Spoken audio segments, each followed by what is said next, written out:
اس میں بھی ISI اور MI اور انٹیلیجنس ایجنسیوں کو ڈال دیا. اب کرپشن کے معاملات میں تحقیقات کے ایجنسیوں سے کیا تعلق ہے، لیکن ڈالا گیا. تو اس لیے میں سمجھتا ہوں کہ جب بھی عدالت دباؤ میں ہوتی ہے تو قانون اور آئین کے مطابق فیصلہ کرنے کی بجائے وہ ناول پڑھ کے یا نظمیں پڑھ کے یا شعر و شاعری کر کے فیصلے کرتی ہے. وہ گواہوں، ثبوتوں، شہادتوں کے اوپر فیصلے نہیں کرتی. اور یہی کچھ ہماری عدلیہ کے ساتھ ہوا. اور آج بھی ہم دیکھ رہے ہیں جو کہ جنرل مشرف کے حوالے سے جو کچھ لکھا گیا، یہ بنیادی طور پہ اس غصے کا اظہار ہے جو 73 سال سے ایک گھٹن کا شکار یہ معاشرہ، 73 سال سے گھٹن کا شکار جو عدلیہ ہے، آج اس سے مزید گھٹن برداشت نہیں ہو رہی. تو اس نے رد عمل کے طور پہ، ریئیکشن کے طور پہ لکھا ہے کہ جنرل مشرف اگر سزا سے پہلے مر جائے تو اس کو لاش کو گھسیٹ کے ڈی چوک میں لا کے اس کو 3 دن تک لٹکایا جائے. یہ بنیادی طور پہ رد عمل ہے 73 سال کی اس گھٹن کا، کہ جو گھٹن 36 سال فوجی حکومتوں نے اس ملک میں قائم کی براہ راست حکومت کر کے، اور پھر باقی عرصہ جو ہے وہ بالواسطہ جو بیک گراؤنڈ میں رہ کے حکومت کی. تو یہ اس گھٹن کا رد عمل ہے. اور جسٹس وقاص سیٹھ نے جو یہ اپنے فیصلے میں لکھا ہے یہ ان کا فیصلہ نہیں ہے، کیونکہ اب یہ اس پہ عمل نہیں ہو سکتا کیونکہ دوسرے 2 ججوں نے اس تجویز سے اتفاق نہیں کیا. 2 ججوں نے سزائے موت سے اتفاق کیا ہے 5 بار، لیکن یہ ڈی چوک والا جو سین ہے اس سے اتفاق نہیں کیا. تو میں یہ سمجھتا ہوں کہ یہ واقعی وہ رد عمل ہے 73 سالہ گھٹن کا جو ایک فوجی اسٹیبلشمنٹ کے بلا واسطہ اور بالواسطہ اقتدار میں رہنے کا ہے. میرے خیال میں عدالتی فیصلوں میں ایسے الفاظ نہیں استعمال ہونے چاہیے، مگر اگر ہوتے ہیں تو پھر اس لیے اپیل کا ایک مرحلہ ہوتا ہے کہ آپ اپیل کرتے ہیں، وہ الفاظ حذف کر دیے جاتے ہیں. یہ ایک معمول کی بات ہے. لیکن ججوں کی طرف سے ایسے الفاظ کو استعمال کرنے کو بنیاد بنا کے ان ججوں کے خلاف کوئی ریفرنس دائر کرنا یا ان کو اپنے عہدوں سے ہٹا دینا، یہ ایک انتہائی خطرناک رجحان اور ایک خطرناک ایک ٹرینڈ بن جائے گا. تو اگر یہ ٹرینڈ آگے چلتا رہتا ہے، یہ رجحان چلتا رہتا ہے، تو پھر تو کوئی جج بھی جو ہے وہ فیصلہ نہیں دے سکے گا. تو میرے خیال میں برداشت کریں. فروغ نسیم صاحب اور اٹارنی جنرل صاحب نے جو کچھ اس قوم کے ساتھ کیا ہے، یا جو بددیانتی انہوں نے جنرل مشرف کے مقدمے میں دکھائی ہے بطور اٹارنی جنرل اور بطور وزیر قانون، اس بددیانتی کے بعد فیصلوں کے اندر سخت الفاظ کا استعمال نہیں ہوگا تو پھر کیا ہوگا؟ دیکھیں، پہلی بات تو یہ ہے کہ جنرل مشرف کا فوج سے اب کوئی تعلق نہیں ہے. وہ ایک سیاسی جماعت کے سربراہ ہیں اور وہ الیکشن بھی چترال سے کنٹیسٹ کر چکے ہیں. تو میرے خیال میں فوج کے ترجمان کو وردی پہن کے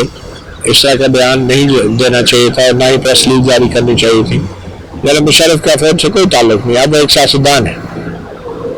اب یہ کہنا تو بڑی غلط بات ہے کہ 40 سال جو ہیں وہ فوج کے میں سروس کیا انہوں نے اور فوج کے سربراہ ہیں، انہیں جنگیں لڑی ہیں، وہ غدار نہیں ہو سکتے. ہماری فوج میں کئی بار مبینہ طور پہ جاسوس افسران کو سزا موت بھی دی جاتی ہے، تو ان کو جیل بھی بھیجا جاتا ہے. تو ان کی جنگیں اور ان کے بھی میڈل ہوتے ہیں، مگر جب ایک جرم ثابت ہوتا ہے، قانون کی خلاف ورزی ہوتی ہے تو قانون کے مطابق سزا ملتی ہے. فوجی عدالتیں اور court martial, field general court martial, یہ سارا قانونی عمل اس لیے رکھا جاتا ہے کہ بڑے سے بڑا افسر جو ہے وہ قانون سے بالاتر نہیں ہوتا، قانون کے ماتحت ہوتا ہے. تو جنرل مشرف نے بھی 3 نومبر 2007 کو جو کیا وہ آئین سے سنگین غداری تھی، اور سپریم کورٹ کے 14 ججوں نے پہلے ہی قرار دے دیا تھا کہ سنگین غداری ہے، اور اس کے اوپر وفاقی حکومت نے انویسٹیگیشن کی اور ان پر مقدمہ بنایا. تو میں یہ سمجھتا ہوں کہ فوج کا جو رد عمل تھا وہ غیر مناسب تھا، اور یہ غلط بات ہے، یہ گمراہ کن بات ہے کہ فوج کے اندر بڑا غم و غصہ ہے. فوج کے اندر کوئی غم و غصہ نہیں ہو سکتا. ایک فوجی افسر جب حلف اٹھاتا ہے آئین کے دفاع کا تو وہ کسی کا ذاتی ملازم نہیں ہوتا، کسی آرمی چیف کا وہ ذاتی ماتحت نہیں ہوتا، وہ ادارے کا ماتحت ہوتا ہے، وہ آئین اور قانون کا ماتحت ہوتا ہے، حکومت کا ماتحت ہوتا ہے. تو اس لیے جنرل مشرف ایک فرد واحد ہے اور اس کی کوئی روحانی حیثیت نہیں ہے کہ جس کے پیچھے 6 لاکھ کے مریض جو ہیں وہ اس کو سزا ملنے پہ غصے کا اظہار کریں. ہماری 6 لاکھ کی پروفیشنل آرمی ہے، کوئی مرید نہیں ہے کسی پیر کے کہ وہ جو ہے اپنے پروفیشنل کام چھوڑ کے اور اپنی فوج اور اپنے ادارے کی عزت اور وقار چھوڑ کے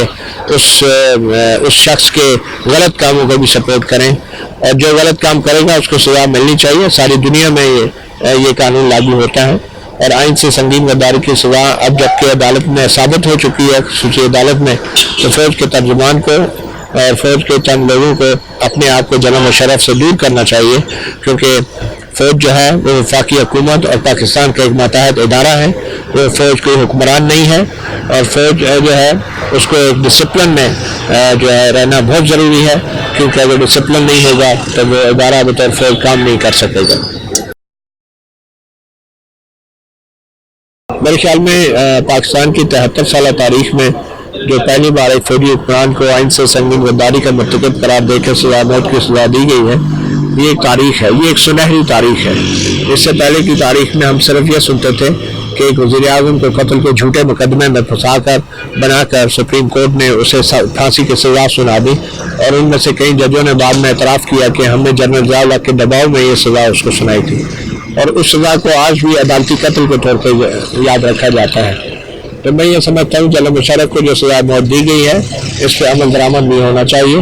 اور اس فیصلے کے بعد ہم کم از کم اپنے بچوں کو یہ بتا سکیں گے، اپنی نسلوں کو یہ بتا سکیں گے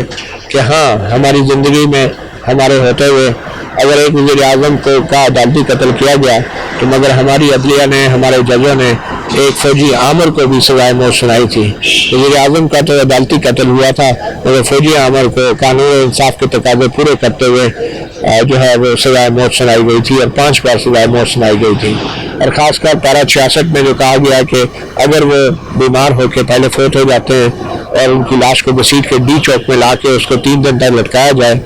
اس کے بات پہ عمل تو نہیں ہو سکتا، مگر تاریخ میں اس جملے کو ایک فیصلے کے طور پہ نہیں تو اس گھٹن کے رد عمل کے طور پہ ضرور یاد رکھا جائے گا، اور اس کو سنہری حروف میں لکھا جائے گا اس پورے فیصلے کو،